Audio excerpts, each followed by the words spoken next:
Alrighty, we out here. Okay, feel bad, question mark. What if you slept more? Okay, so there was a period of time where, on average, I was not sleeping a whole lot, at least not during the week, like during the work days of the week. So like Monday to Friday, on average, probably getting somewhere between 5 and 6 hours. Some days maybe a little bit more, some days maybe a little bit less. But usually somewhere in the 5 to 6 hour mark on average.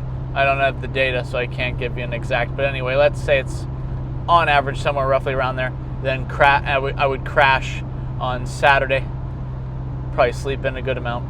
And then on Sunday, try to get up earlier for Sunday school and stuff. Depending on how tired I was, how late I was to that probably would vary, and I'm still late on average to Sunday school. And it's adult Sunday school, so like the kids have their Sunday school, adults have our own Sunday school, where we talk about stuff, Bible stuff. But anyway, when it comes to me being late for things, that's still a problem. So sleeping more has not really fixed that altogether. But anyway, moving on. So anyway, during this time of not sleeping enough, it's not necessarily that I always felt bad, but like, it's not a great feeling either. Like when you're tired to an extent where, like during prayer time, and I still, like during prayer time with other people when we're out and about or whatever, I still do this. I stopped closing my eyes because I didn't want to fall asleep, or I didn't want to risk falling asleep even for like a second. And that, I think, roughly started I started to do that roughly around the time where my fatigue became like, I called it perma-tired. You know, people that smoke too much weed, they call it being perma-fried.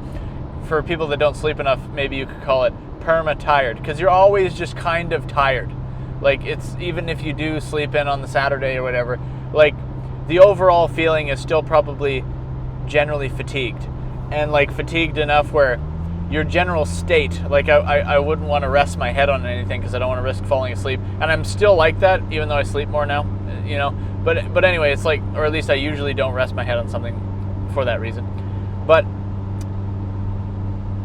just like when you wake up in the morning, at least for me, when I wake up in the morning having slept, I think, let's say less than like 6 hours or something that night, it's this not great feeling of like when you sleep like 5 hours, or when you've slept 5 hours for several days, many days, whatever. I find there's this feeling when you wake up. Wow, the camera's really bright right now. The sun just beaming in. But anyway, you know when you sleep like 5 hours or less than 6 hours, whatever it is, for long enough, you get this feeling when you wake up in the morning where like a little bit of you just wants to cry.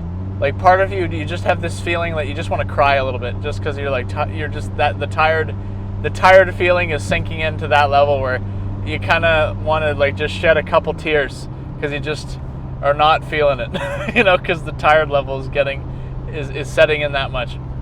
And so, like, it's not like you feel like, oh, my life is over, you know, all the time or whatever like that, but it's just, if you're not sleeping enough, you probably generally don't feel as good as if you slept like 7 or 8 hours a night.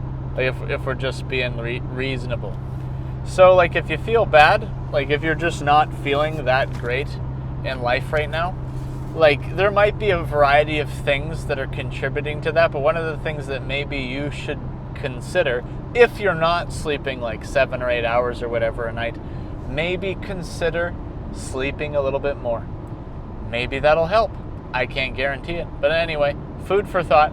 Thanks for watching. Have a good day. God bless.